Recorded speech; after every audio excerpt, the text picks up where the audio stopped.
are the tools and the vassals of the rich behind the scenes. We are marionettes. These men pull the strings and we dance. Our time, our talent, our lives, our capacities are all the property of these men. During the mid-70s, the Club of Rome had indeed divided the world into 10 kingdoms.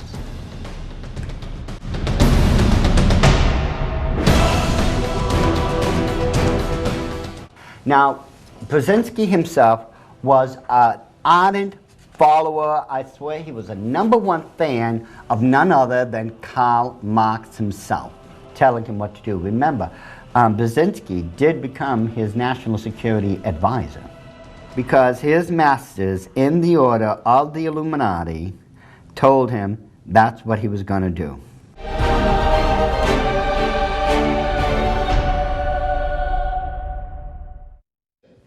Welcome, ladies and gentlemen, to the third DVD in a whole brand new series entitled Secrets of the Illuminati. The third part of this series is called Frontmen of the Illuminati.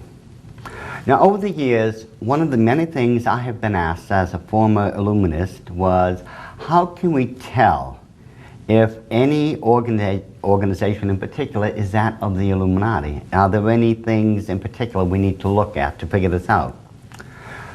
Well, there are three things that give the Illuminati their incredible power.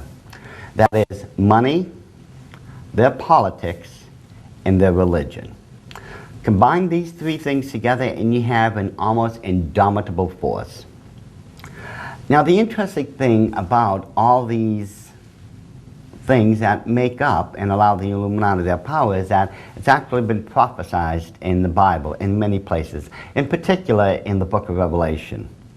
Now, when we start looking at the Bible, we will find out that there is a roadmap to follow concerning the prophecies.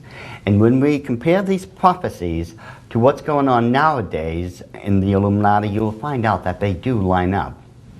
Now, in a previous DVD within this tape series, we had gone over a particular card game that the Illuminati had created to make it look like when anyone mentioned the name Illuminati, well, you must have just been talking about a simple card game.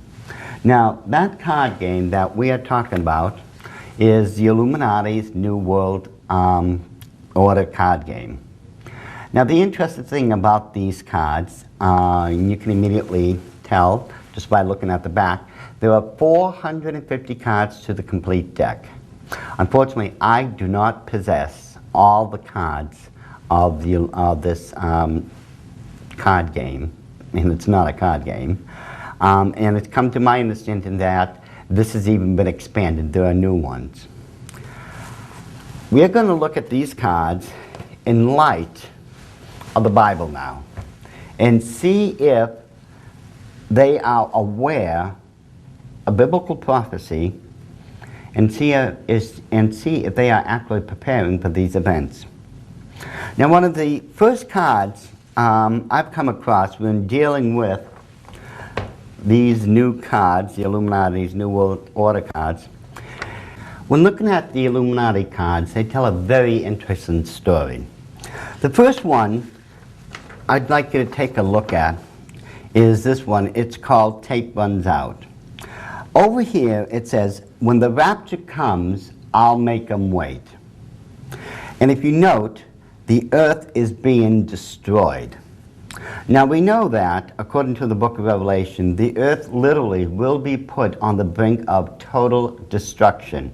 And if it wasn't for the mercy and grace of God, the earth would indeed be destroyed. In their arrogance, the Illuminati actually believes that they'll be able to delay the inevitable, that the rapture will indeed hit. Now, there are three major schools pertaining to the Illuminati, pertaining to the rapture. They believe, in theology, that the rapture will either happen before the tribulation, during the middle of the tribulation, or directly after the tribulation. This is known as the pre-trib, the mid-trib, and the post-trib perspective. Whichever belief you hold to, one thing is true. If you're a born-again Christian, if you've been saved, well, no matter what happens, you're going to end up in God's glory in His heaven at the end. When we pick this up in the book of Revelation, starting in chapter 6, we find out that there are going to be 4 horsemen. And what you need to note is that the first one is going to be riding upon a pale horse. It says, "And I saw when the Lamb opened one of the seals, and I heard, as it were, the noise of thunder, one of the 4 beasts saying, 'Come and see.' And I saw, and behold, a white horse." Now, the order of events state that there are going to be great amounts of death that will happen very swiftly, almost as if it happened overnight.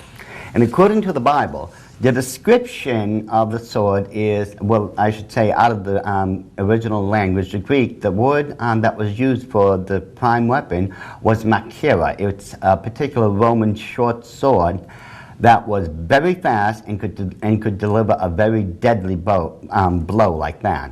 Now, that's not to say that when these events transpire, they're going to be using this sword. No.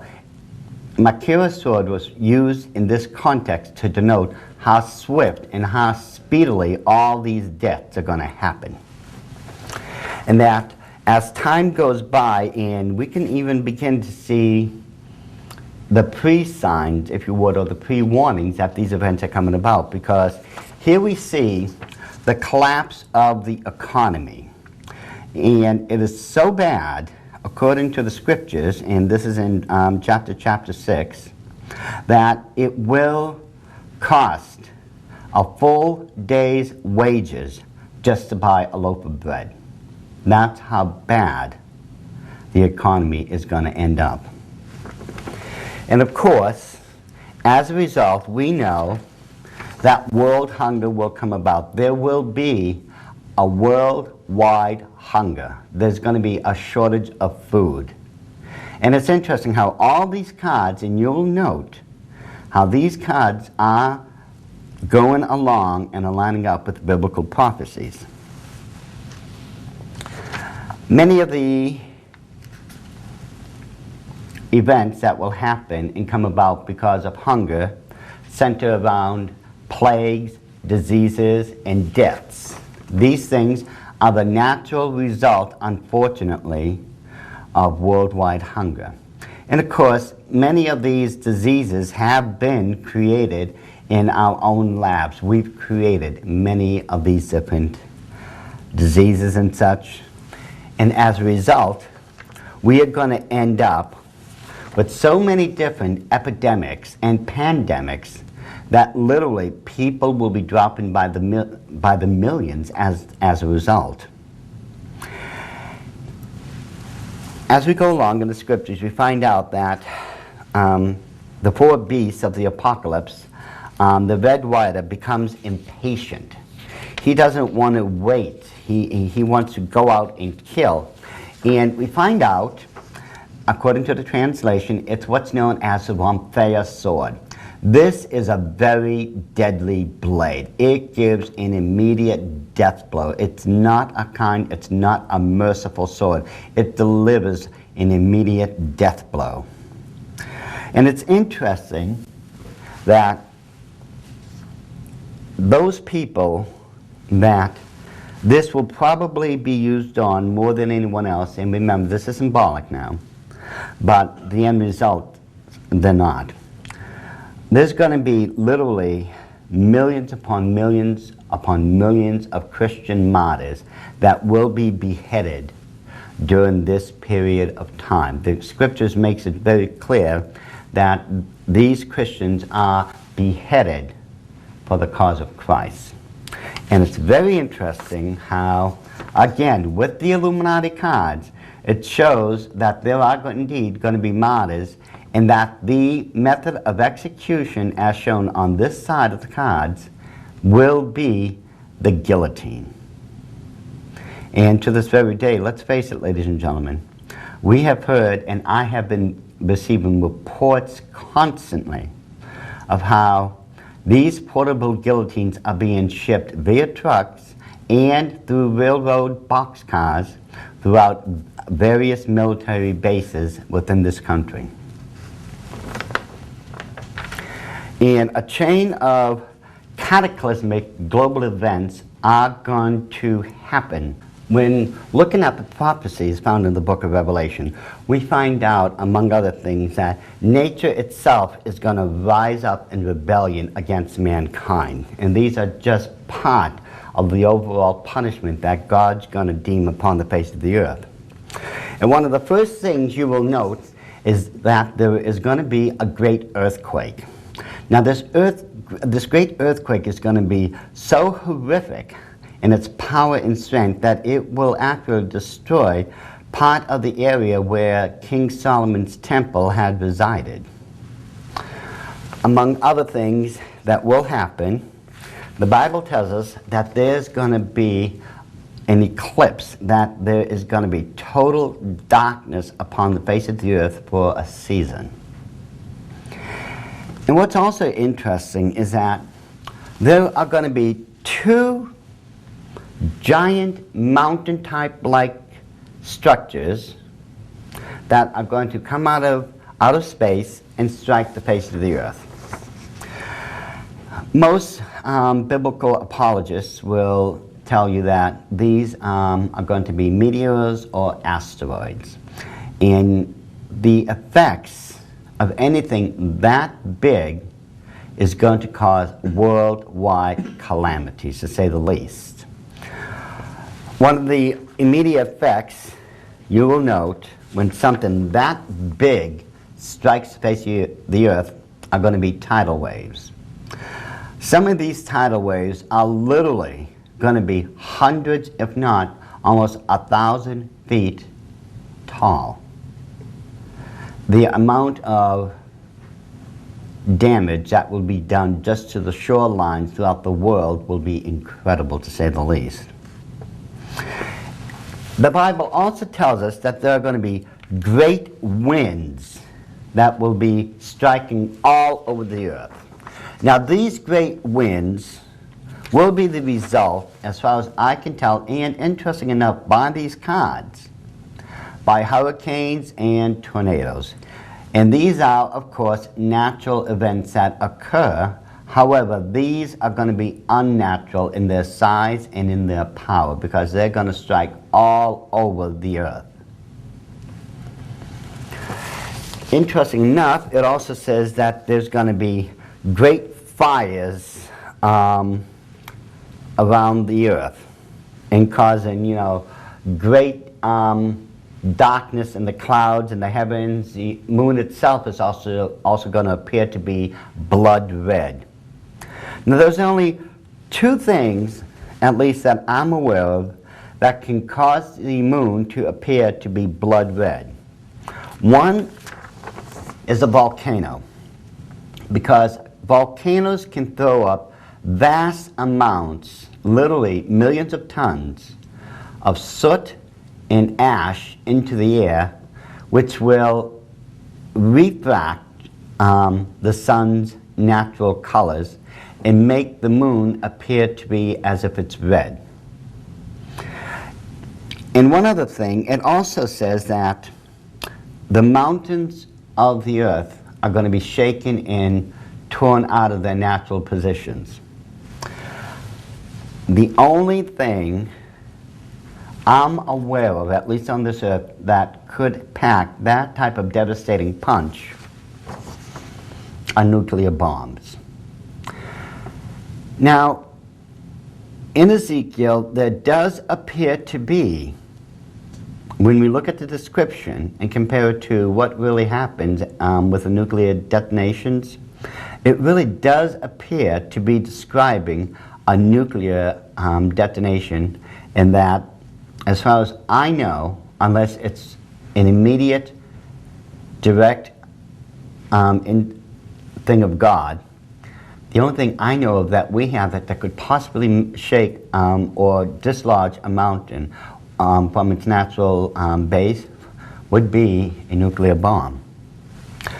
Now, all these horrific punishments are going to be hitting the face of the earth. People are desperately going to be running around looking for answers. Who can solve all these problems? Who can bring peace back to our world and to our minds and to our hearts? And out of nowhere, according to the scriptures, and once again, according to these Illuminati cards, they are preparing, the Illuminati right now, they are preparing within their own ranks a person, a charismatic leader, in fact, who will be able to wow the masses with just his words and his very presence.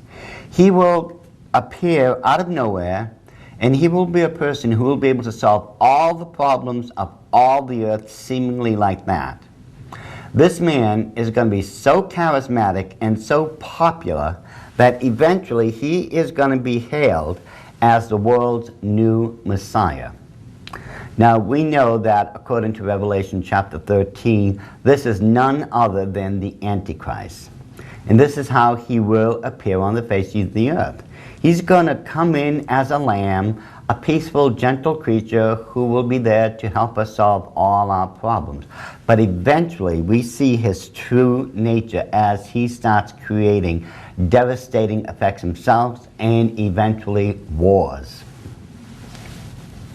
Now, it's interesting that when we take a look at the book of Revelation and compare it with the books of Matthew chapter 24, the book of Mark chapter 13, and the book of Luke 21, we find out that every event that we're talking about and covering are also mentioned in those three other books. Revelation will verify what I've just stated, and interesting enough how the Illuminati cards also predicts these events. But Matthew, Mark, and Luke will also reference these same events. And the book of Revelation, which was written by Jesus Christ, was given directly to John, who we would automatically associate with the first four Gospels. So in essence, Matthew, Mark, Luke, and John in the book of Revelation all verified these events. Now, one thing I want everyone to take note of. When we look at all these punishments that literally is happening globally speaking, there is a pattern to be followed. First, when we look at Revelation 8:7, we find that there is hail and fire mingled with blood that's coming down and striking the earth. The Bible clearly points out that a third of all the trees and all green grass are going to be destroyed. Now, this is a result of fire. Revelation 8:9, we just saw that there's going to be a great mountain, probably a meteor or an asteroid, that's burning with fire that will hit the land itself, the waters and everything else. And as a result, a third of all sea water, a third of all sea life, a third of all sailing vessels are destroyed. Again, the common thread here is that this is a burning fire, a mountain of fire, according to John's description. And then there's going to be another meteor-like object John describes as a great fire, and this will be thrown into the fresh waters, and they are made poisonous, so that tens of thousands also are going to die. And again, this great meteor that's on fire and such, again, we're looking at an object of fire. Revelation Revelation chapter 8, verses 5 through 12. Once the hail and fire mingled with blood happens, mankind, literally, his sins, if we look at fire, mankind's sins is being purged away through fire. And fire, symbolically speaking, has always been the agent of purification, symbolically speaking. We find this is true because there's going to be hail and fire, that there's going to be two great mountains, burning as it were with fire. We find out at the end of the book of Revelation, Revelation chapter 19, verse 20, that Satan's sinful leaders are also going to be purged because they end up in the lake of fire automatically. Revelation 20, verse 9, Satan's sinful followers are also going to be purged. Their sins are going to be purged from the face of the earth. We find out how, because fire from heaven comes down and destroys them as they dare to attack Christ on his throne in the city of David. The last one in this common thread is that Satan himself is eventually going to be purged on his entire sinful effect, and all that he's done upon the face of the earth is also going to be purged through fire, because he himself will be judged and eventually thrown into the lake of fire. Now, one last thing I would like to show you, and to clarify these things, because so many people have asked me once I began teaching the book of Revelation, what are those things that identify the Antichrist? What are his qualifications? Are there any telltale signs? There are a couple of them in the Bible, and we need to just look at them quickly. One of those things that identify immediately the Antichrist is that he's going to be a male person. Revelation chapter 13 verifies this, and Daniel chapter 11 verse 36 will verify this. We find out through Daniel 11:36 that this Antichrist figure is going to be Jewish. We also find out, interesting enough, that Daniel in 11:37 states that he is going to be a virgin. He is not going to have any relations with women. Now, some people say, well, that means he's gay. No. You have to understand Jewish tradition in order to understand what Daniel's saying here. See, it's always been believed that to this day that some Jewish lady can still give birth to the Messiah. They do not accept that Jesus Christ was the Messiah. So they believe to this very day that some young lady can still give birth to the Messiah. This Antichrist figure is not going to have any relations with women, because his Jewish belief has taught him that any woman could still bear the Messiah, and he's not going to run the risk of giving birth to a person who could eventually end up destroying him. Now, Revelation 13:6 tells us that this Antichrist figure is going to openly blaspheme God and his holy word. And we find out that eventually this Antichrist figure just becomes completely anti-Christian. This is what we're looking for when we're trying to identify who this Antichrist figure is going to be. We also find out that when studying the Bible, he is going to come out of one of the European combinations, and that at first he's just going to be a politically unknown individual. He's just going to be one of those people somehow that's just going to have seemingly an overnight meteoric rise to success. As I said before, when examining and looking at the Illuminati, the three things that give them their power: their almost limitless amount of money, their politics, and their religion, which is Luciferian witchcraft. When we look at Revelations chapter 17 and 18, you will find all three of those things are prophesied there. They are, if you just examine them in any type of theology, you'll notice that they are identified as ecclesiastical Babylon, political Babylon, and religious Babylon. So what we're going to do now, we are going to get into the 6 major front organizations that the Illuminati created so that their new world order would be thrust upon mankind. And the 3 things we need to look at: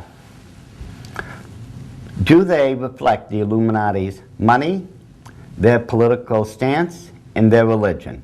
And are they interlocked and connected? If these answers are true, then I guarantee you these organizations are definitely headed funded and run by the Order of the Illuminati. So without any further ado, let's get into and examine the 6 frontmen of the Illuminati.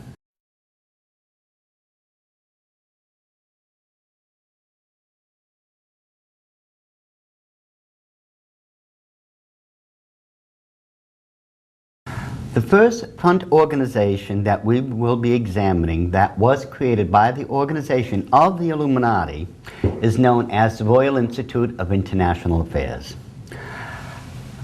As you should be well aware by now, in other DVDs in this series, we have already talked about how the Illuminati was created back on May 1st, 1776 under Dr. Adam Weishaupt. It was a number of years later, somewhere around 1782, 1783, that there was approximately 600 members that had been put into the Order of the Illuminati. Now, these were not just ordinary members. These were people of letters. In other words, they had a great education. They had political influence because of their rank. Many of them were members of nobility. Many had high seats of powers throughout the government and monarchies. And they also had vast wealth, their own personal wealth, I should say. And all these things fit in perfectly as far as these individuals were concerned once they joined the Illuminati and their religious perspective. Now, Weishaupt himself may have been, as I've always said, an organizational genius when it came to the Order of the Illuminati, how he created it, their belief system and everything, but it was really Baron Adolf von Koenig, once he was brought into the Order of the Illuminati, that the Illuminati really began to flourish. By the time 1789 had come about, more than 2,000 of the wealthiest, most politically influential members of nobility and the government were in the Order of the Illuminati. This same pattern is repeated throughout history. The 3 things, as I stated earlier, that grant the Illuminati their incredible power is their money, their politics, and their religion. Now, if these 6 organizations, which we're going to discuss right now, have these 3 things in common, and if they are indeed interlocked, then there is no other conclusion we can come to. They are indeed the 6 frontmen, or the 6 front organizations of the Order of the Illuminati. Now, it was back in 1919, shortly after World War I, the Earth was becoming a much smaller place. It was because of this that the Order of the Illuminati would really be able to begin to extend their power globally. Now, this building here is known as Chatham House. Chatham House is located on 10th Street, James Square in London. Now, it's here, and I want you to just get a good look at this. The front door, it says Chatham House.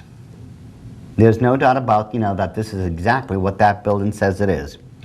Inside Chatham House was the very first of the 6 front organizations the Illuminati would create. The first one is known as the Royal Institute of International Affairs. This particular front organization was started by Cecil B. Rhodes. Historically speaking, many people would know that name immediately. He was the man who made multi-millions of dollars in the diamond industry in Africa. At one point, he himself controlled 90% of all the diamonds that flowed from that country. The Chatham House rules, and it's interesting, they do have rules on how they're going to govern all their meetings. First of all, everyone would be allowed free speech. You could say whatever you want to without any problem. And you wouldn't have to worry about any of the information getting out. In other words, every meeting would be strictly confidential, and no one would be allowed to say anything about what they discussed. They try to say, well, these things are off the records, but we'll see. Three of the big things that they discuss, among number of items that they will discuss, will be politics, business, and security. And when I say security, I'm talking about just not just national security, but also international. Because remember, the world at this time was becoming much smaller, so they were going to have to concern themselves about everything now on a global basis. What's interesting is that they actually print 2 magazines. The first one is known as International Affairs. International Affairs, if you will notice, is one of the was the very first magazine that they put out on a regular basis. The next one that they themselves had also started is called The World. Both magazines cover a number of various topics and discussions, but they can be labeled under 9 specific categories. Now, interesting enough, I believe we may have mentioned Maurice Strong in the past. Maurice Strong is one of the most politically influential power brokers in the world. I mean, whenever Maurice Strong speaks, everyone listens. And I can tell you from personal experience, this man is in the order of the Illuminati. And it's no small wonder at that point how he himself became so wealthy and has so much political influence and clout. Now, they do have a number of people who are invited to come and speak at the Royal Institute of International Affairs. They have guest speakers who will be speaking on various topics and discussions. And what immediately tells me, as far as the true nature of these people, are the people that they let speak there. In other words, you can always tell if a person's guilty through association or not. Now in this case, and this is what amazes me, on July 15th, 1997, the guest speaker at the Royal Institute of International Affairs at Chatham House was none other than the butcher of Baghdad himself, Yasser Arafat. I still cannot get over the fact that he was actually allowed to set foot in England, my hometown, after he himself had been responsible for millions of his own people being murdered. I mean, I'm still gobsmacked over the fact that he was not arrested on the spot and tried for crimes against humanity. Now, as I said before, a number of the things that the Royal Institute of International Affairs had that they had spoken about in the past can be labeled under 9 specific categories. Now, it's taken me 12 to 15 years just to gather up all the different topics of discussions that have been brought up at the Royal Institute of International Affairs. And when I took a look at all the different topics and broke them down according to their category, about 50% of them fell into the range of the 3 things that give the Order of the Illuminati their great power. That is money, politics, and religion. Here, and I will just hold this up just long enough so that you may be able to pause the DVD long enough and maybe make a copy and look these things up for yourself, because they really are quite interesting as far as how far the effect goes and just how much it's going to affect you as an individual. As I said before, the 3 things that give them their power will be money, politics, and religion. And on this next one, if you look over here, we have another column which involves both money and politics. And of course, the next column will be energy, and then the last one, column 6, will be on the military. In other words, they examine arms, how many people should be in the armed forces, their overall effect, their plans for these armed forces in the future, so on and so forth. And then the last 3 columns over here is just general things that I labeled as potpourri. They didn't fall in any of the other 8 categories. Then we have one other section here with religion. And then the last one here would have been different nations that are involved in their discussions. When we look into the Royal Institute of International Affairs and their, what they're teaching, their magazines and everything else, it's very obvious that the 3 major things that they're always espousing is religion, politics, and money. And these are the exact 3 things that give the Order of the Illuminati their vast power. In short, these 3 things are lining up exactly with Revelation chapters 17 and 18.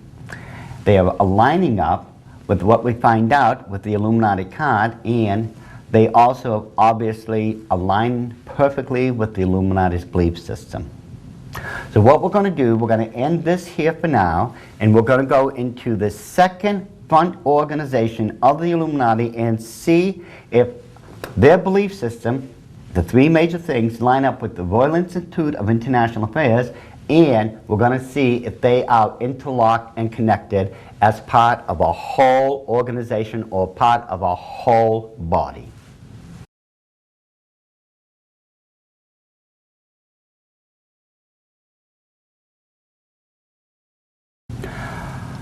Over in England, during the 1980s, the Prime Minister was Margaret Thatcher. Margaret Thatcher, for me, was one of my favorite Prime Ministers ever since Sir Winston Churchill. Margaret, as we're saying, she was a tour de force. No one could go up against her. Unless, of course, you were the Queen of England. These 2 ladies constantly seemed to be butting heads.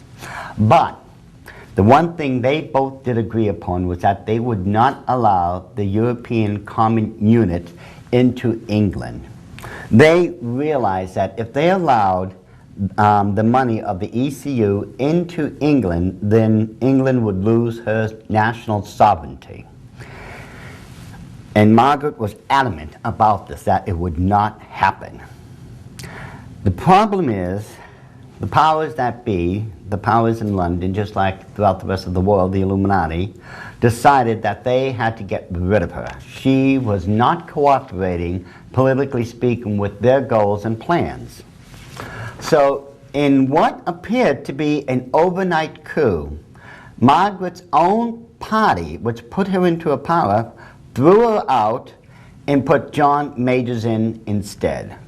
And John Majors was one of the worst Prime Ministers, as far as I'm concerned, that England's had for over a century. You can fire a Prime Minister, but you can't fire the Queen of England. If nothing else, very few people could even stand up against this lady. And she's not tall, but my goodness, what a presence that lady has. Because of the overwhelming power of the Illuminati, we see them pushing the European Common Unit throughout Europe. They're trying to unite Europe under one banner through money. But this is not something that could be happened overnight. They had to first start with trying to change people's ideas. And the easiest way to do this is through newspapers and magazines, things like that, things that people had picked up and could be easily influenced.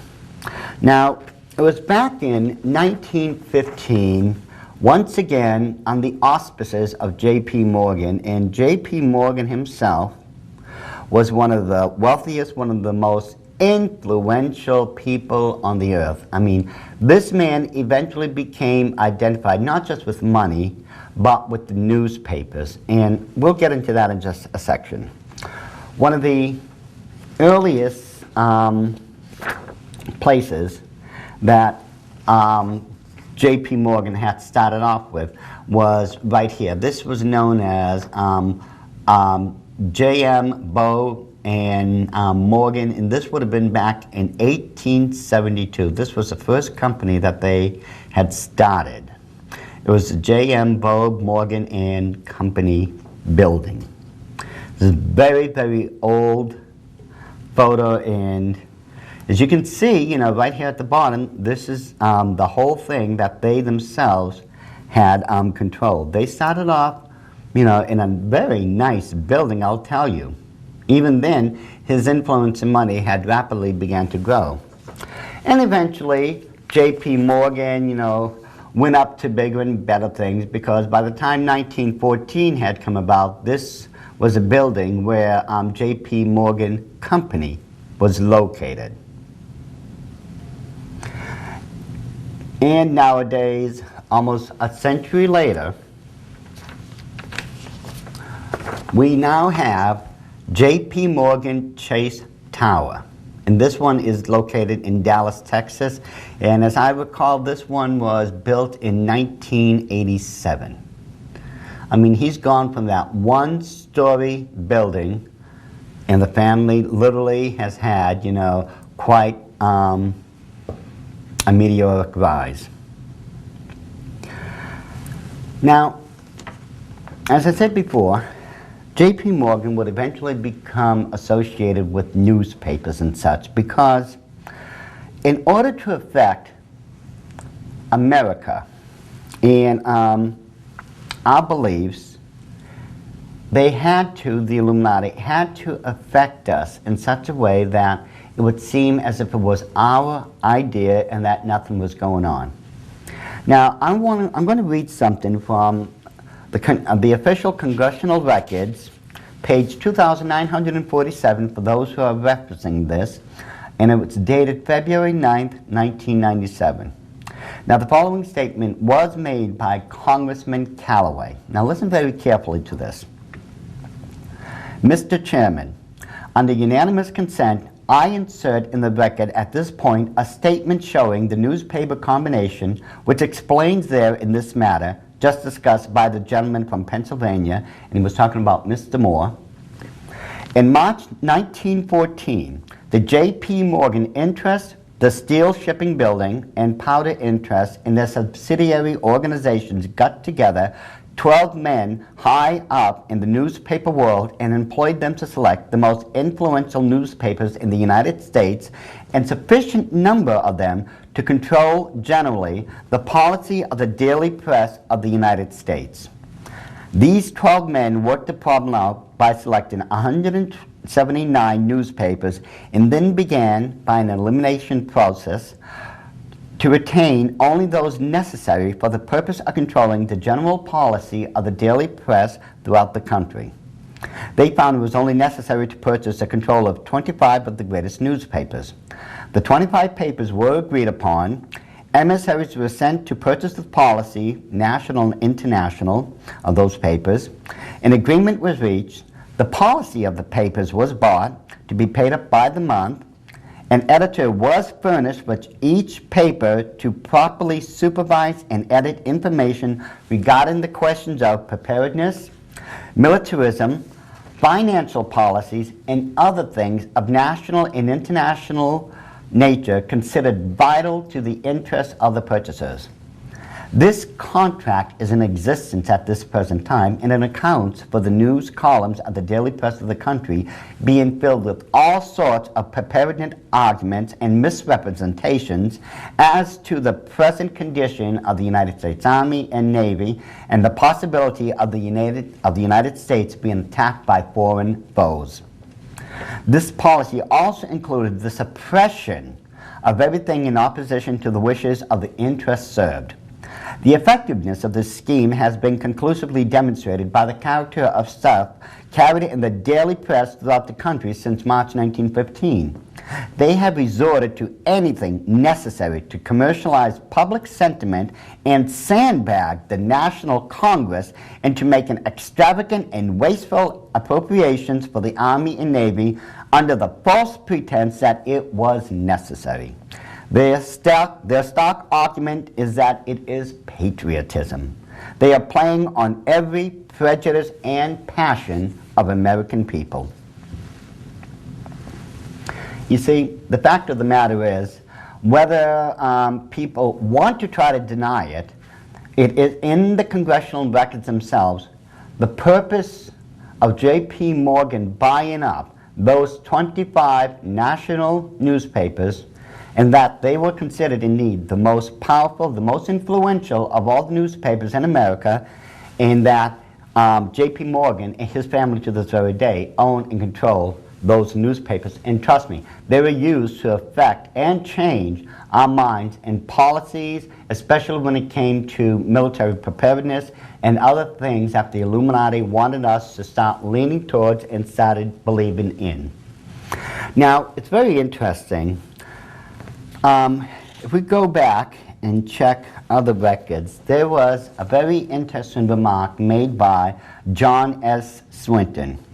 Now, John S. Swinton was one of the most preeminent New York journalists in history.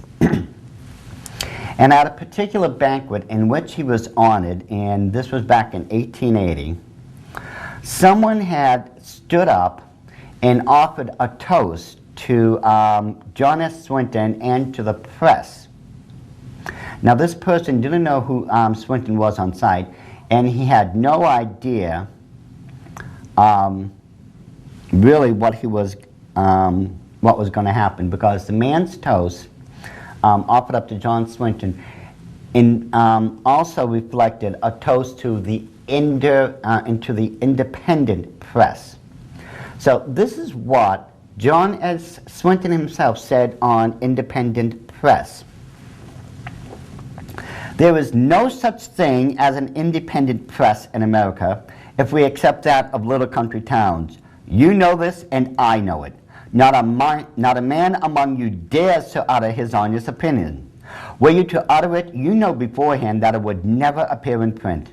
I am paid $150 a week, back then that was a fortune, so that I may keep my honest opinions out of the newspapers for which I write. You too are paid similar salaries for similar services.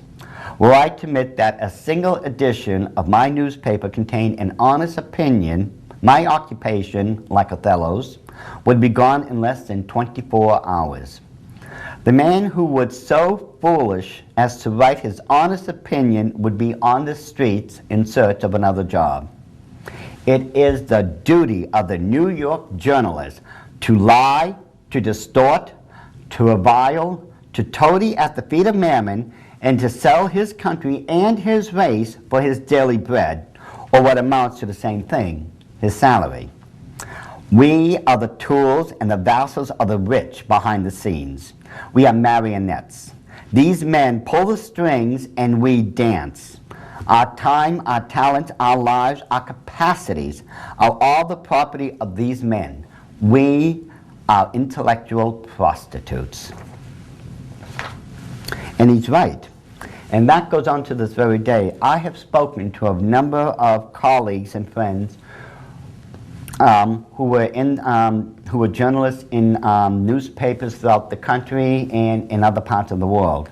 And they've told me, and I've asked them honestly, you know, are you allowed to give your perspective on whatever it is you were examining? In other words, is the paper still allowing an unbiased perspective, and are you being objectionable as a writer? And I've been told in no uncertain terms that they are told, quite literally, what their slant on whatever article it was that whatever news they went out to get and articles was written, they were told what slant they would take, and they were told generally how they would write it and who it would favor. And of course, this is always double-checked and verified through the editor of the newspaper. So these people, to this very day, they are not allowed their own opinion. There's no objectivity. They are told what perspective they will take, what articles they will write, and of course, all the editors will make sure that that's exactly how it happens. In order to get more control over the United States, the Illuminati needed to start setting up their own front organizations here. Now, the first one that they had established was the Royal Institute of International Affairs in London, in England. Here in America, they needed to start the same thing. Many people have heard, of course, about the Council on Foreign Relations. It is the first front organization that the Illuminati had established here in the United States of America. And this was just 2 years after the Royal Institute of International Affairs. Among other things, the Council on Foreign Relations, I should say, have their own magazines put out on a monthly basis. The first one is called Foreign Affairs. This is what they put out, generally speaking, and literally speaking, it covers a number of different topics. You know, national and international news, policies, things of that general thinking. What I want you to do, and we'll get back to this, but just take note of this little logo of theirs. It doesn't look like much right now, but we will get back to that. Now, the Council on Foreign Relations claim that they, you know, are not making policies, they're not trying to push their beliefs and other things, you know, and this is what all of them will tell you. You know, this is the constant, you know, theme that they will try to drum into our heads. Or we're just, you know, a group of citizens concerned for the affairs of the world. And it's a lot more than that, that's for sure. Because in the 15th edition of the Encyclopedia Britannica, Volume 4, page 877, this is what they say about Foreign Affairs, you know, the magazine itself. Foreign Affairs, Journal of International Relations, published in New York City 5 times a year, one of the most prestigious periodicals of its kind in the world. It is the organ of the Council on Foreign Relations, by which it was founded in 1922, and is informally the voice of the U.S. foreign policy establishment. It has a world reputation for its careful and probing analysis of political, economic, and social developments in the world scene. The contributors of these authoritative and scholarly articles comprise a roster of the nation's most distinguished journalists, scholars, and statesmen. Now here's where it gets very interesting. Ideas put forward tentatively in this journal often, if well received by the foreign affairs community, appears later as U.S. policy or legislation. Prospective policies that fail this test usually disappear. Yes, these people who claim, well, we're just, you know, a body of interested, concerned citizen, and that, you know, we're just bouncing ideas, and that, you know, we're not trying to make anyone do anything. Even, you know, the Encyclopedia Britannica realizes and understands these people are affecting U.S. policy. That's what these articles are all about.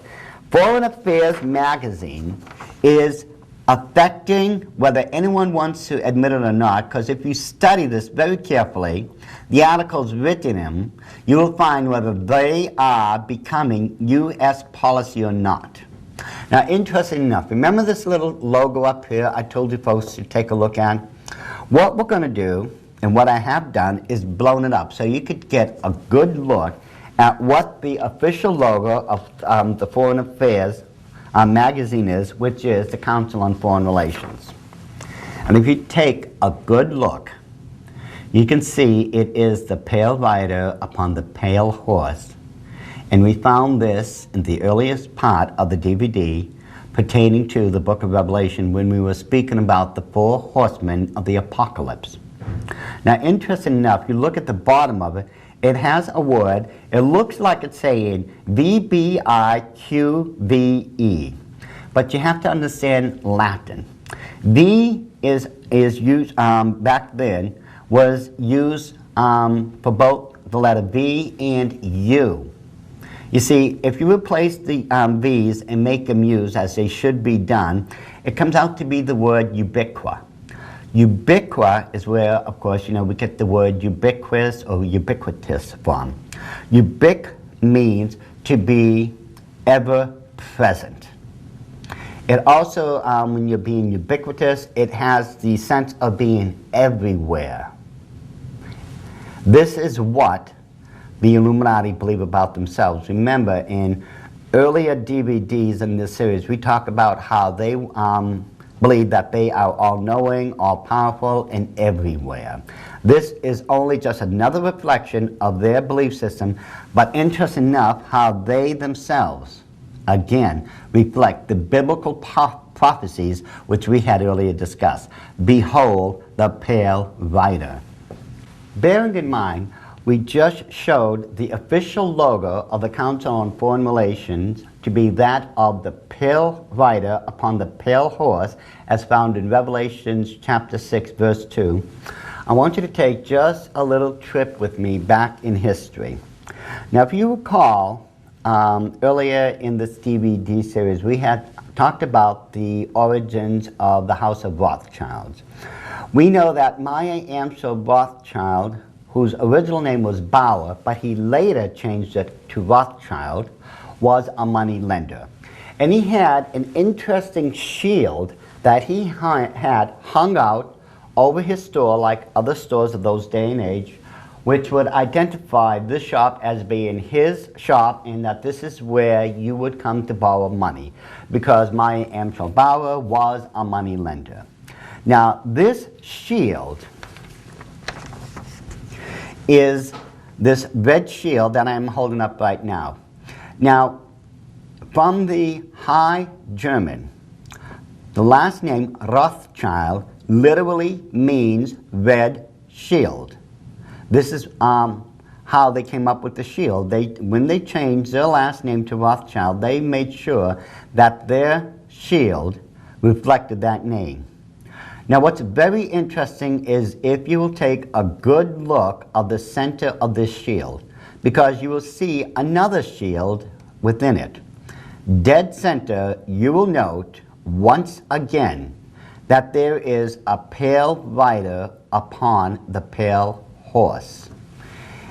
And when we compare this to the official logo of the Council on Foreign Relations, you will notice once again these are interrelated. This is, for the Council on Foreign Relations, the pale rider upon the pale horse. And if you note very carefully, this pale rider of the Council on Foreign Relations is holding his arm high up in a victory salute. And if we compare that to the pale rider upon the pale horse on the official family seal, the shield of the House of Rothschild, you will notice that pale rider upon the pale horse is also holding his arm up in a victory salute. And this was prophesied that there would be, symbolically speaking, a pale horse coming with three other horses, or what's known as the four horsemen of the apocalypse.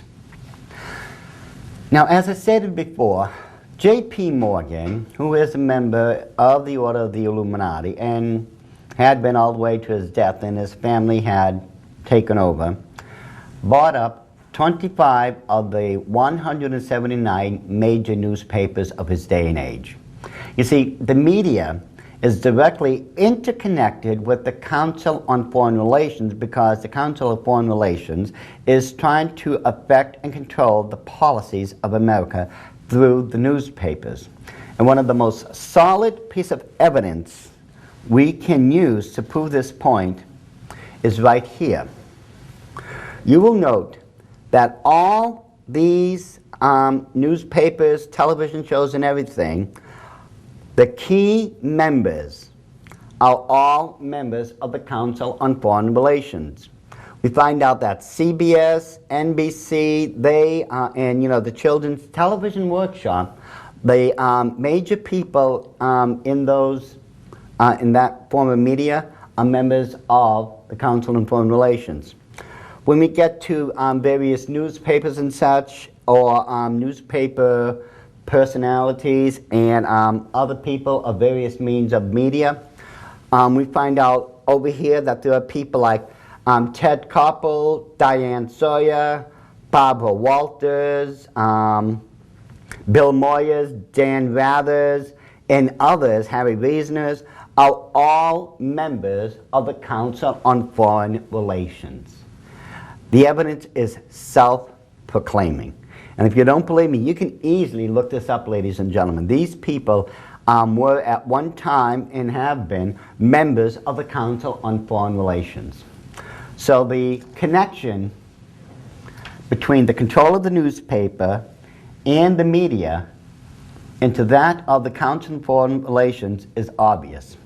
And to this very day, it is also known and commonly expressed that the Council on Foreign Relations is the sister organization of the Royal Institute of International Affairs at Chatham House. The Council on Foreign Relations is nothing but a duplicate of that other organization, except it's here on American soil instead of English soil. Now, I want you to take a look at this gentleman here. This was the Prime Minister of Canada, William Aberhart. He was in power from August 17, 1930 through August 23, 1935. And he himself was very fearful of an event that the Illuminati had been trying to thrust onto America and onto those people who were subjects of the British Crown. He gave a warning in a broadcast back in 1943, and I want you to listen to just part of the warning he had given. Listen carefully, ladies and gentlemen. For the past 3 years, in fact, ever since the outbreak of war, the Second World War, there has been a steady stream of propaganda, carefully organized and well-financed, to win support of setting up a World Federation of Nations under an international authority to which all nations would surrender control of finance, international trade, their armed forces, and their citizenship rights. How long is it going to take for the people to realize what is going on and what it will mean to them? Now it is the time to act. If we wait until the bonds are welded and this dreadful totalitarian order set up, the people of Canada will then be helpless to do anything about it if they do not like the harsh conditions that are imposed upon them. Remember that, in addition to control over finance, the international authority would also have control over the armed forces and citizenship rights. If any individual dared to challenge the authority of the international dictatorship, he might find that they had deprived him of his citizenship rights. And if the people as a whole started to kick over the traces, well, they would be unarmed and helpless, while the international overlords would have control of all the armed forces and the world police force. So it would be just too bad for the people. And I think you know where I'm going to be going with this, ladies and gentlemen. As we end this section of the DVD, we're going to next be going into the United Nations, and we're going to be taking a good look to see how they are connected to the Royal Institute of International Affairs and the Council on Foreign Relations. On September 17, 1796, President George Washington, in his farewell speech, warned us never to form any type of permanent alliance with Europe and to stay away from any of her problems. He knew we would regret it eventually if we did. Unfortunately, we did not heed his advice. However, this photo is Andrew Carnegie. Now, Andrew Carnegie was a man responsible for creating what's known as the Carnegie Endowment for International Peace. But trust me, ladies and gentlemen, this is just another one of those ruses that the Illuminati has gotten us caught up in. Now, interesting enough, at the actual headquarters of the Carnegie Endowment for International Peace, as you can see here, a lot of things had been going on. One thing in particular, and once again, I want to read from the records so you people can exactly see what's been going on all along. Now, there's a testimony that was done by Norman Dodd, who was the director of the committee to investigate tax-exempt foundations of the U.S. House of Representatives. Now, the committee members of the Carnegie Endowment for International Peace was asked the following question. Now, listen carefully to this. If it is desirable to alter the life of an entire people, is there any means more efficient than war? A strange question if you ask me, considering Carnegie's Endowment for International Peace was tax exempt, but they were just supposed to be a tax exempt organization, that's it, if that's all they were. A year later, they came back with the following answer. They spent an entire year researching this question. If it is desirable to alter the life of an entire people, is there any means more efficient than war? They answered that question like this. There are no known means more efficient than war, assuming the objective is altering the life of an entire people. And it's true. Let's look at recent events with 9/11. Everyone has rallied around the flag of patriotism because of what had happened to the Twin Towers and the Pentagon. And as a result, we've been thrust into war.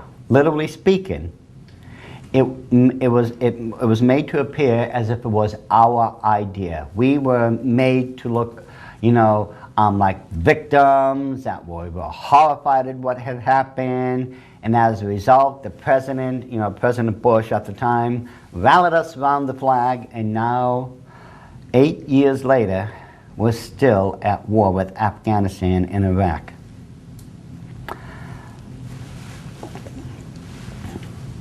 During the early part of the 20th century,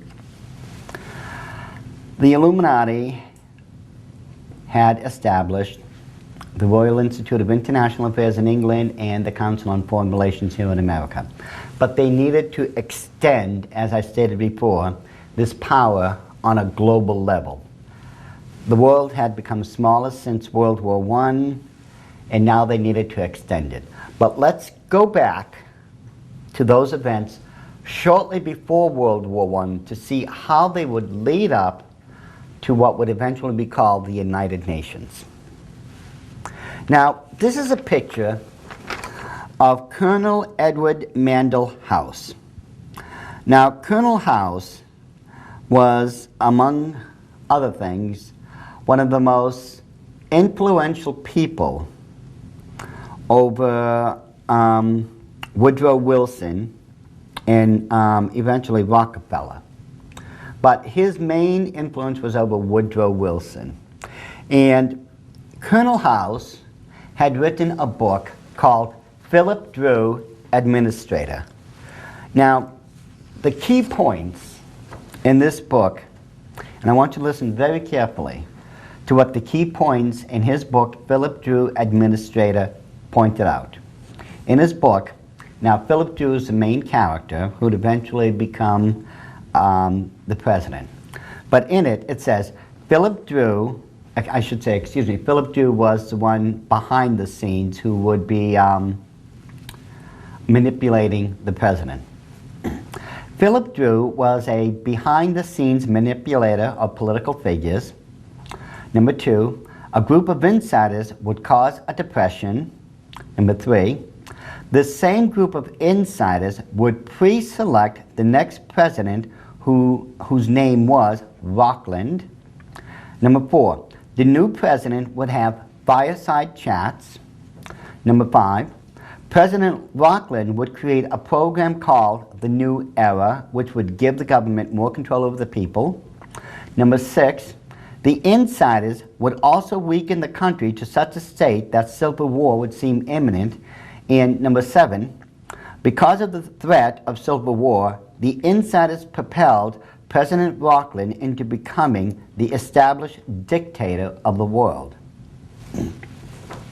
Now, for those of you who have ever read Philip Drew Administrator, you can easily tell that it's a very thinly veiled story pertaining to those events between Colonel House and Woodrow Wilson. Now, during this time, during the early 1900s, J.P. Morgan, I'm sure you remember, we've already discussed J.P. Morgan. J.P. Morgan had been called to London on a number of times by the Rothschild family. You see, they needed to set up a new front organization. For those of you who have read Philip Drew Administrator, you will recognize it as a thinly veiled disguise relationship between Colonel Edward Mandell House and President Woodrow Wilson. Now, when we compare the two, we find out that President Wilson is manipulated by Colonel House, just as Philip Drew had manipulated the president in that book. There was a depression of October 29th, 1929, the big one that had happened. That was the 5th one, as I recall, that was the 5th one in America that had happened, and that was the biggest one in history. The president was pre-selected. Wilson and others would be pre-selected through Colonel Edward Mandell House, just like Philip Drew had pre-selected their president. Wilson did have fireside chats, just like President Rockland did in Philip Drew Administrator. President Rockland had the New Era. Wilson had the New Deal. The nation would be thrust to the point of almost entering into civil war, which weakened it terribly. And in reality, the Federal Reserve Act weakened America to where we ended up in a Great Depression. And Philip Drew was going to end up as the new world dictator. President Wilson, by just a hair, did not become the world dictator. I will show you, as we go along, how he almost really did become the very first dictator of our world. Now, before these events, shortly before this, the Federal Reserve Act had been passed, but it did not just come in like that. The Illuminati, their people here in the United States, had tried many, many times to set up a central bank. And if you remember, on a previous DVD in this series, we find out that there's only 7 nations now that do not have a Rothschild central bank controlling them. Well, anyways, the Federal Reserve Act needed to be passed, and they were hoping to pass it sooner, but it was from 1908 to 1912, I believe it was, William Howard Taft that was in office, and he had, just to paraphrase it, told all the people in his cabinet, don't even dare to present something like that on my desk because I'll veto it immediately. See, he, like a number of other presidents, had realized you put a central bank in America, we lose control of ourselves at this point. We are now in the hands of the bankers. Well, so anyways, once the Federal Reserve had been passed, there was a number of mergers of multinational banks, such as the Chase Manhattan Bank, the National City Bank of New York, and the Manhattan Bank. They were all beginning to merge into one big conglomeration. Now, this didn't happen overnight. You see, in 1907, J.P. Morgan had met with the Rothschilds in London and in France on a number of meetings. Plans were being laid out that would cause Wall Street to have a major panic in 1907. And this would, destabilize, if you would, America's faith in the economy, and that something had to be done through the government that would help control and regulate our money. Now, of course, we all know that this eventually would become known as the Federal Reserve System. But there was absolutely nothing federal about it, and it is definitely not controlled by the federal government, nor has it anything to do with the federal government. These are 12 banks which are independently owned. They are a central bank. They're made up of 12 banks, and they're the ones that control and issue the money of the United States. Now, interesting enough, as far as I remember, under the Constitution, only Congress is supposed to have the power to coin money. Yet, the people of America had been tricked into believing it was still the government that was doing it, because they labeled these central banks the Federal Reserve Act, the Federal Reserve Banks. This is how they tricked us into accepting it, because supposedly it's something federal. It has nothing to do with the government. It has everything to do with the Rothschilds and all the financial barons that bow down to them. Now, the Federal Reserve banking system is run by 7 members, and each of them served for 14 years. So every 14 years, you can expect that these people are either going to be re-elected into their position, or someone else from one of the banking world or under the control of the Rothschilds and the Illuminati is going to take over. Now, let's just bring this up just a little further. That was back in 1913. December 14th, 1914, England had been thrust into war because of the assassination of Archduke Franz Ferdinand. Okay? He would be, he was going to be, I should say, the Prince of Austria-Hungary. But it never happened because he had been assassinated. Now, this was enough to cause many of the nations in Europe to enter into a war.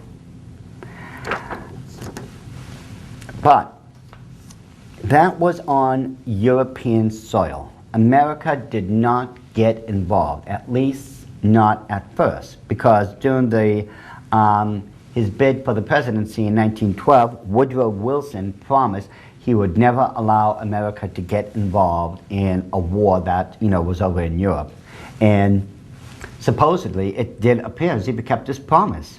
But there was a lot more going on at the time. You see, at that time, during 1914, England had decoded all the codes of Germany. They knew where their U-boats were going to be at any given time. They had known all the positions and everything.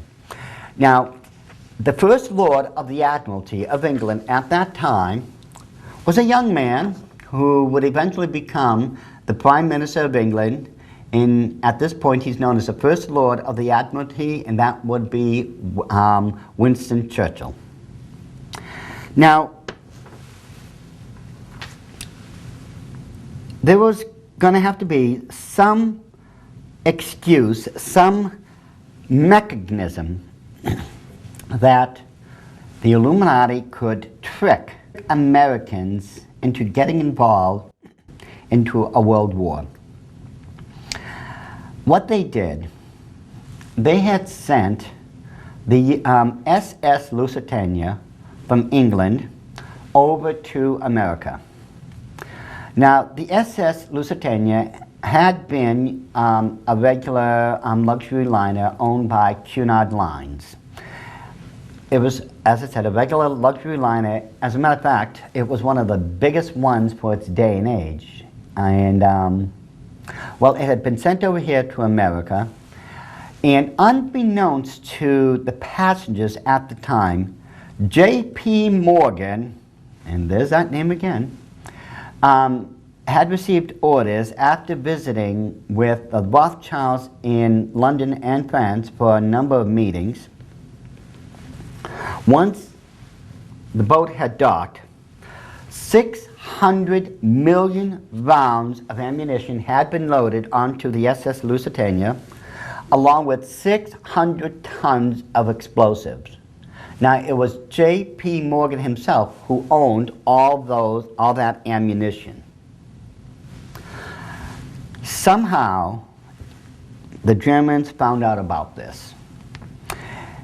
And they had actually printed in American newspapers a warning for American citizens not to get on the SS Lusitania. You see, the Germans did not want Americans to get involved in World War I. They were well aware of the power that America wielded, not just politically, but also militarily. And they did not want us to get involved. So they put a warning trying to get anyone who was trying to get onto, the SS Lusitania, not to get on it. There were warnings because they said that there was a high chance that the ship would be fired upon.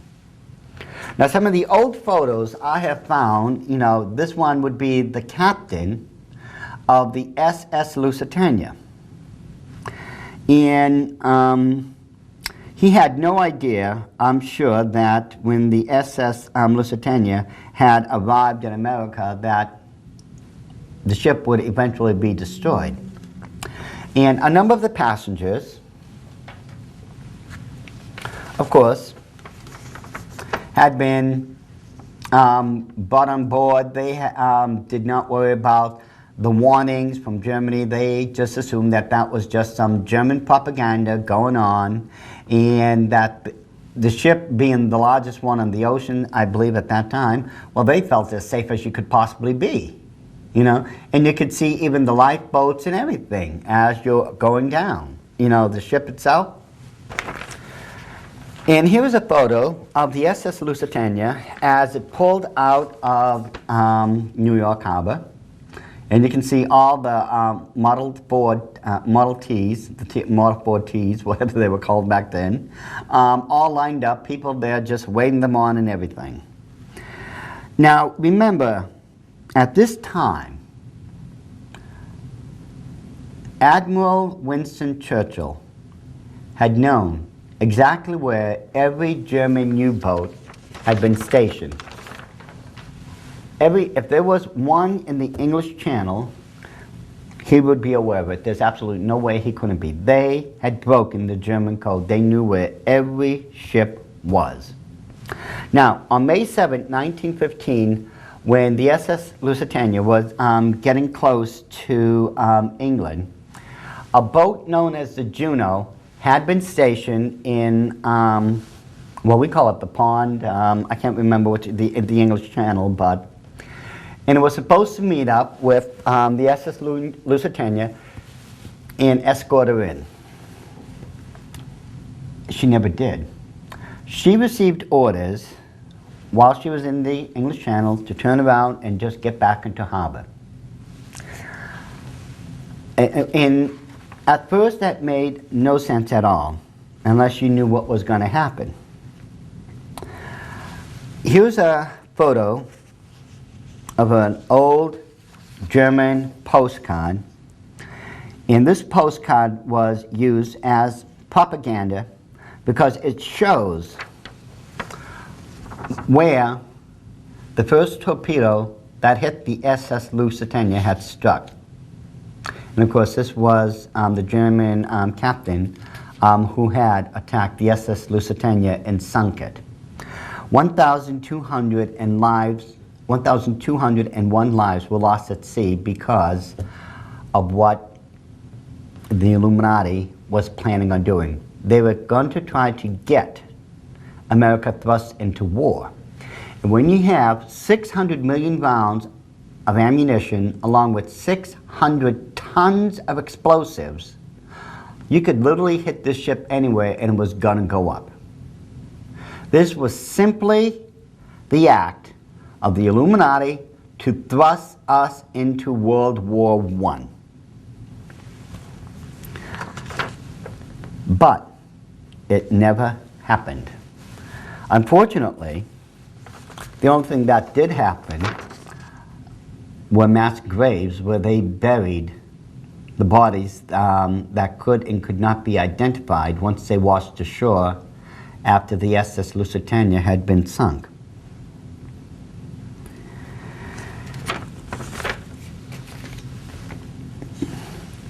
During the 1916 presidential election, Woodrow Wilson once again promised he would not allow America to get involved in a war. And unfortunately, it didn't happen. You see, once we became involved in World War I, and this would have been back in April 2nd, 1917, when Wilson called for the declaration of war, America, unfortunately, was set up eventually to end up with the United Nations. It wasn't the United Nations at first, it was known as the League of Nations. But at the end of World War I, this is President Woodrow Wilson, who was coming back from the meeting where the Versailles Treaty had been signed. Now, if you look at the Versailles Treaty and read it carefully, there was absolutely no way Germany was not going to get involved in another war. You look at the way it was written, I mean, you could easily tell that within 20 years, Germany would end up in another war. The punishments, the reparations for war damages and so on and so forth, it was absolutely crippling. If Germany allowed themselves to stay in that state, they would end up no better than a third world nation. And they would not allow that to happen. Now, as I said before, President Wilson was planning, along with his friends, Colonel Edward Mandell House, the Rothschilds and such, on creating what would back then be called the League of Nations. Now, the League of Nations was, as I said, the predecessor to the United Nations. It had been hoped that once America had been thrust into World War I, and once it had been over and done with, America and her representatives would see the necessity for having a global community, for putting the whole world under one organization that would be controlled through this organization. This organization was to be known as the League of Nations. Now, by the time January 10th, 1920 had come about, the League of Nations, and just about every nation involved in it, had signed it and ratified it. Wilson had been pushing for this along with his friends ever since he became elected. They had to go through the Federal Reserve Act so that they could cause a panic in America, so that eventually this panic would lead us into getting involved in World War I through the sinking of the SS Lusitania, because rally around the flag, boys against were doing it in the name of patriotism. And by the time all this was said and done, the charter was ready for Wilson to sign. All he had to do at this point was walk into Congress and have them ratify it. That's it. The last step after all these years of planning and all his efforts done by President Wilson had finally come about. He was going to walk into Congress, and as far as he was concerned, and he was supremely confident that Congress was now going to sign and ratify the League of Nations Charter, and that he himself would end up as the very first global dictator. But it didn't happen. For all the work, all their scheming, all their planning, all their manipulating, the Illuminati was not able to get Wilson elected as the first world dictator because Congress did not sign the Treaty of Versailles. You see, there was still a number of good people with good consciences, enough to make sure that such a thing couldn't happen. They saw the imminent danger of such an event, and they refused to allow it to happen. I am convinced that President Wilson walked out of there totally dejected, because after working on this eventual event for almost 10 years, he just must have been beaming when he walked in. But he left with nothing. He did not become the first global dictator as Philip Drew, administrator, had predicted. They had everything else, but he was not able to end up as the world dictator. Now, since the League of Nations was a bust, the Illuminati was going to have to do something else to propel America into accepting the League of Nations, if not under another name. Now, what's interesting is Professor Carol Quigley, who wrote Tragedy and Hope, had stated the following on President Wilson. Now, President Wilson is quoted as saying this: Mr. House, speaking of Colonel Edward Mandell House, Mr. House is my second personality. He is my independent self. His thoughts are mine, are one. If I were in his place, I would do just as he suggested. You see, this is how much influence Colonel Edward Mandell House had over Wilson, just like Philip Drew had all that influence over their president, Rockland. You just compare these events to Philip Drew, administrator, and you will see that they line up perfectly. There is absolutely no difference. As I said before, it's just a thinly veiled story that shows what they were planning on doing. Excuse me. Now, how were they going to get their League of Nations?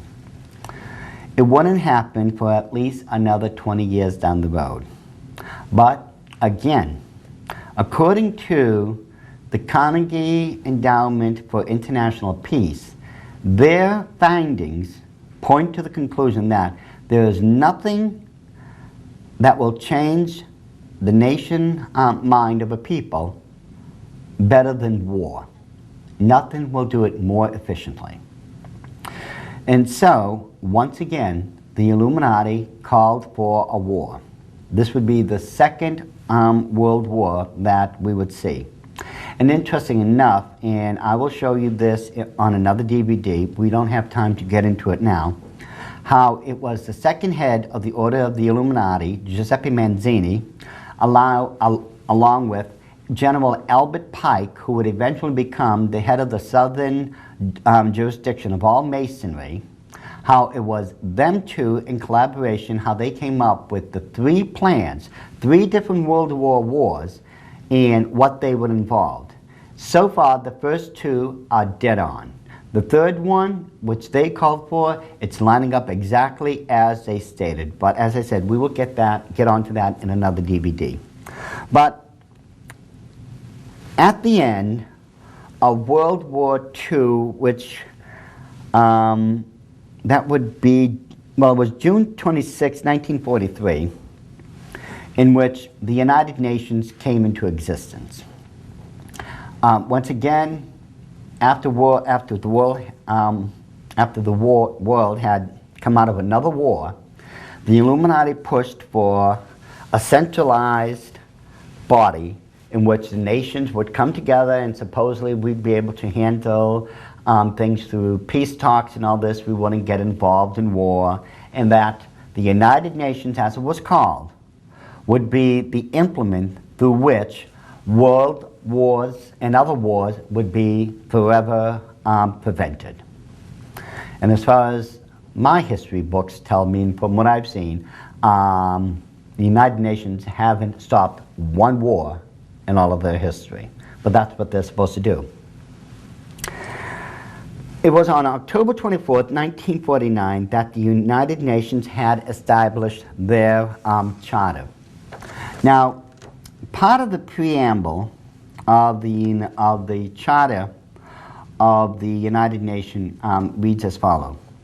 We, the peoples of the United Nations, declare to save succeeding generations from the scourge of war, which twice in our lifetime has brought untold sorrow to mankind, and to reaffirm faith and fundamental human rights in the dignity and worth of the human person, and the equal rights of men and women out of nations large and small, and to establish conditions under which justice and respect for the obligations arising from treaties and other sources of international law can be maintained, and to promote social progress and better standards of life and larger freedoms. And it goes on and on and on. Now, the interesting thing about this, every nation sent representatives to be represented, obviously, at the United Nations. Our own government, the United States, sent 47 representatives to the United Nations, and every single one of them were from the Council on Foreign Relations. This is how they became directly interconnected with the United Nations. Now, interesting thing about the United Nations, and here's a photo of it. The land here upon which the United Nations rests was donated by the Rockefellers. But what is even more interesting is that before the United Nations had even been erected there, what was standing there before was a slaughterhouse. That's where they would, kill animals and process their meat for people to eat. I mean, can you think of the millions of gallons of blood that was spilt on that soil before the United Nations had taken it over? And in the occult world to this very day, that is how they make their lands sacred. They actually sanctify their grounds through blood. But we know the Bible tells us as Christians we're supposed to sanctify our holy grounds with oil. In the occult world, they're doing it with blood. And with the United Nations, considering there was already tens of millions of blood spilt on that ground, it was right for the Illuminati to take. The first Secretary General of the United Nations was Alger Hiss. Now, by all accounts, Alger Hiss was a very likable individual. He was always in with the big crowds of people who had all the inside tracks and information. They had always said he was a well-dressed individual. He just looked sharp. He just was one of those people that you just couldn't help like. And this is Alger Hiss here. And standing next to him is one of his inside buddies, which was Edward Stettinius, who at the time was the Secretary of State. What no one knew about Alger Hiss at the time was that he was a communist. It wouldn't become obvious until this gentleman, Whittaker Chamber, had reported this, and this is Whittaker Chamber at the congressional hearing on Alger Hiss and espionage back in 1948, and who was really pushing for this communist exposure of Hiss and certain other people was an unknown California congressman who would eventually become the President of the United States, Richard Nixon. And I think it's really prophetical how it says, "I think Hiss is lying." And this would be the same charge leveled at Nixon at the Watergate scandal during his administration. And here is, taking his oath before the congressional hearing, was Alger Hiss. It would later on be proven beyond a shadow of a doubt that Hiss was indeed a communist, along with quite a number of other individuals. And it would be this gentleman here who would push for all those other communists to be brought out. This is Congressman Carroll B. Reese. He was from Tennessee, and he was told, you know, he was the one really pushing to have others aside from Hiss exposed. Now, what was interesting about this was you would think that the headlines would have been blaring about all of this communist exposure and what was going on. But you have to remember, the major newspapers of America had already been under J.P. Morgan's control. They literally painted that poor congressman in the worst light imaginable. They just made it look as if he had nothing better else to do in this life than to sully the names of other people who, as far as they were concerned, there was no evidence about them being communists. It didn't take long for that Congressman Reese to just pull out and get away from the entire situation. This, he saw literally the writings on the wall, and he did not want his, political figure just to vanish overnight. Now, United Nations have their hands literally in so many different areas that it would take quite a long list for me to just show you exactly all the things the United Nations have done. Now, one of the things that they have created is what's known as biospheres. Now, a biosphere, generally speaking, is an area of land or a reserve that's been put aside because there's some type of natural thing about it that the world wants to preserve, or at least we're told the world wants to preserve. Now, let me just show you some of these biospheres. And this is very important, ladies and gentlemen, especially in light of the prophecies in the book of Revelation. Now, here is a list of where all the biospheres in the United States, can be located. If you just take a careful look at this map and just find your own state, well, you should be able to see if there's one of the 47 UN biospheres here that at least is in your area.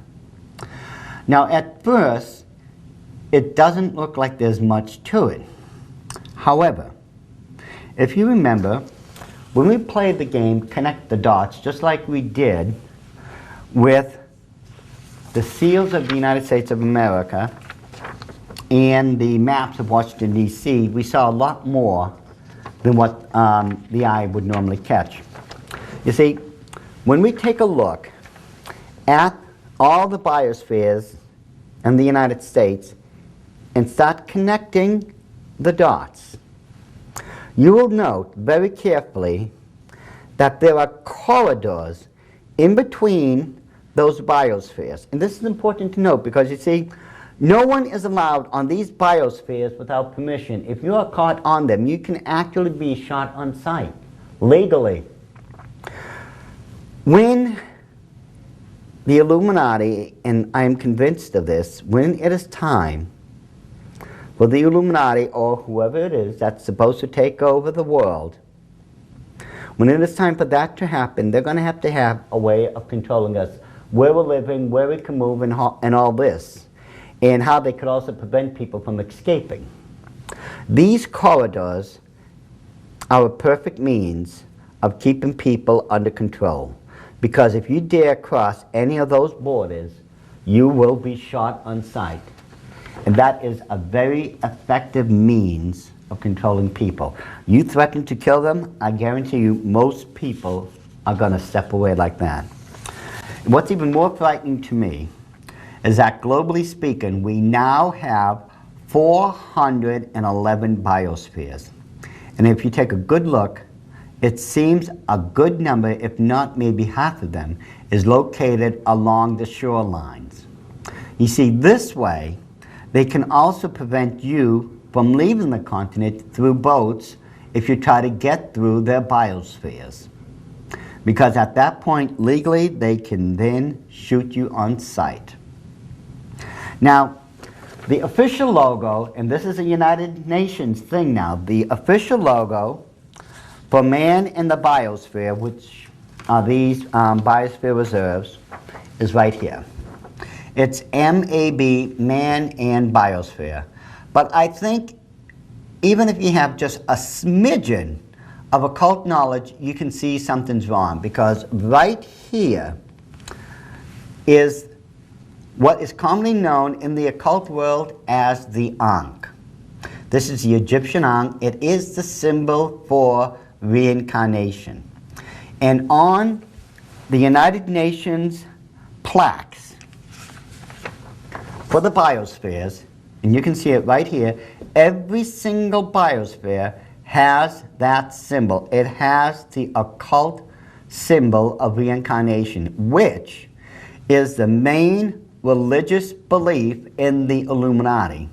You see, they don't believe that they're going to die and go to heaven or hell.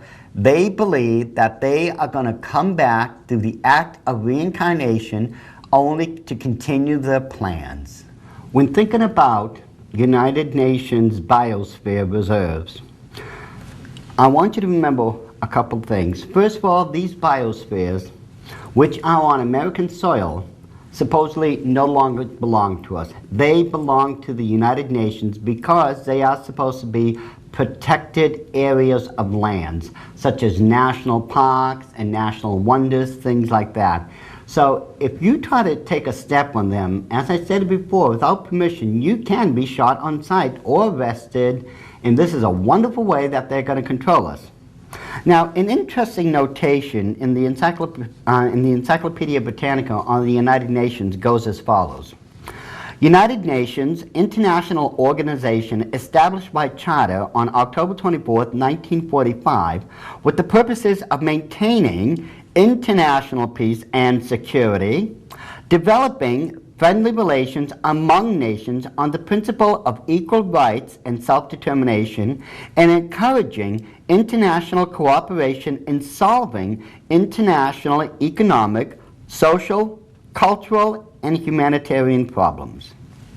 So you see, by their own words, the United Nations literally are trying to tell the world how to run themselves economically, socially, and when you get into this, into an in-depth analysis of the United Nations, you'll find out that they also are interfering in people's religious freedoms. Now, related to these biosphere is an event that happened back in June 5th, 1992. It was known as the Convention on Biological Diversity, and this was held in Rio de Janeiro. Now, one person you need to know who was there, who we will be discussing very shortly, was Bill Clinton. When thinking about the United Nations biospheres, there is a direct connection between those and a particular event that happened on June 5th, 1992. This is to document the full text of what's known as the Convention on Biological Diversity, and this was held, as I stated, on June 5th, 1992, and this was at Rio de Janeiro. Now, 1 year later, almost to the day, on June 4th, 1993, this was signed by the United Nations. And what is very important to note, and we will get into this shortly, is that one person in particular was in attendance, and that was Bill Clinton, who would become the president thanks to this and his cooperation. There are many different things in this document. Really, there's just so much that it just can't be done without making another presentation. But the one thing I want you to take a look at, and it's very, very important. The end conclusion, the objective of the entire biodiversity treaty is this. And I want you to take a good look at it. It says it right here. The objective of this entire program and document states to make nature worship a state religion. The entire objective of the Treaty on Biological Diversity is only one, and that is to make nature worship a state religion. It's right there, ladies and gentlemen. This is it. This is the final objective of the entire document and of their plans. They want to make nature worship, or what you know to be called witchcraft, the new state religion. And this is exactly what is prophesied in the book of Revelation in chapter 18, verse 23b. It says, and I quote, "For by thy sorceries were all nations deceived." It is through the occult that the entire world is going to be handed over to the Antichrist. This is the new religion, according to the Bible.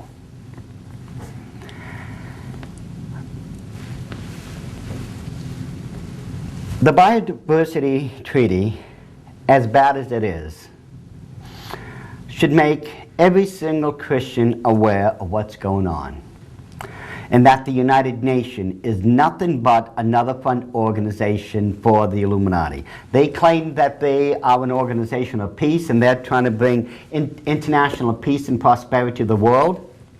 How many of you remember the event of Katanga, when the United Nations sent in their troops and the hospitals and other things were being bombed? That's hardly humanitarian. But the one thing that really infuriated me happened back in 1993 in Somalia. We were supposed to be going over there, helping the Somalians out, restoring peace and all this. The whole operation through the United Nations was called Operation Restore Hope. Now, let me show you one photo first. Okay, this is not one of the best photos I was able to get, but this is a Somalia child that was forced to drink a containment that had salt water, vomit, and worms in it. This child was actually being punished for not giving over information that the United Nations thought that he had. Now, on these next photos, ladies and gentlemen, if you do have little children at home, I'm going to ask you to pause the tape here and make sure they don't see these next couple of photos. Quite honestly, I was torn into deciding whether I should show these photos or not, because some of them are quite brutal. But if you're going to see the truth about what's going on with the United Nations, I determined then that these photos must be shown. You need to see them if you really think the United Nations is all that and then some. Here's a couple of UN soldiers who's holding this 15-year-old child over a burning flames. Now, if you look at the photo carefully, you can see those flames are only about a foot away from the back, from the entire backside of this poor child. They literally are roasting this child alive for information. This is just a 15-year-old boy that the UN is torturing in an operation that they call Restore Hope.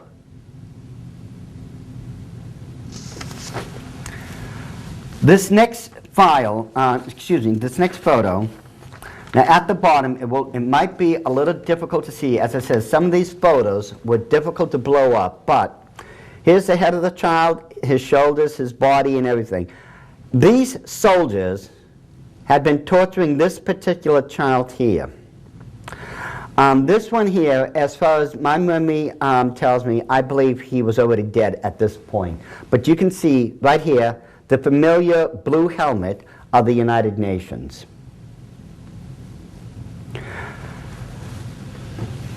These next two, ladies and gentlemen, just prepare yourselves. This is a 16-year-old boy who would be tortured by United Nations soldiers in Operation Restore Hope. Now remember, this is just a 16-year-old boy. This is not this is not a photo you need your kids to see, but you need to see it anyways. This poor child, and you can see all the blood, that is his own blood around him, had been tortured at this point for hours by not just this UN soldiers, but by others. They were trying to get information out of this 16-year-old boy.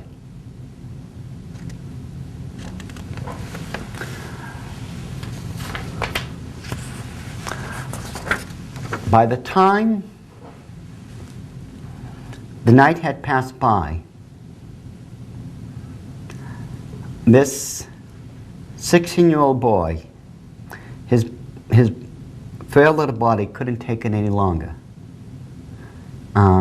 By the time the daylight had come, the boy was dead. Literally, UN soldiers, under the banner of Operation Restore Hope, had beaten and tortured this child to death.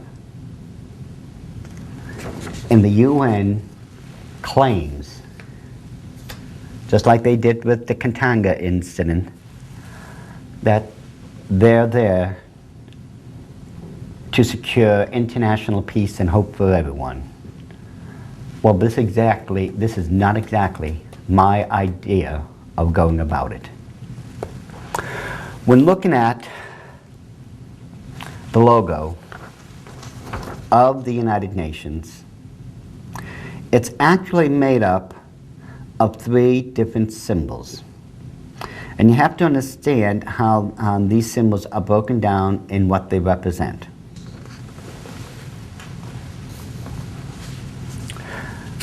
You can see surrounding the UN symbol is the laurel wreath. Now the laurel wreath comes from the Roman times, and it literally means victory. Over here would be the planet Earth. Over here is what's known as the eightfold path of witchcraft, or the wheel of life, in the occult world. It is these same 8 spokes, if you remember, we had already mentioned in another part of this DVD series, that represents the 8 nights of human sacrifice. Literally speaking, the United States logo translates into the following: victory over the world through the occult. Again, this is what the Bible prophesies would happen. And it would be under, eventually, a 10 kingdom nation, 10 kingdoms of the world, I should say.